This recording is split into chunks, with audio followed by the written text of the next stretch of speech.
पहाटे झाली. माणिक झोपेतून उठला. बाहेर पाहिले 2 बैलांपैकी एकच बैल दिसला.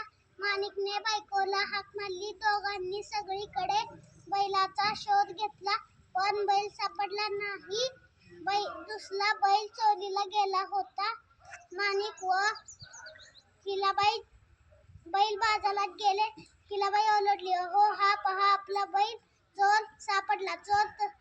चोर घाबरला. तसे न दाखवता तो बोलला, "हा बैल माझाच आहे." दोघे भांडू लागली. हिलाबाई चतुर होती. तिने बैलाचे डोळे हाताने बंद केले. चोराला विचारले, "बैलाचा कोणता डोळा अधू आहे ते सांग."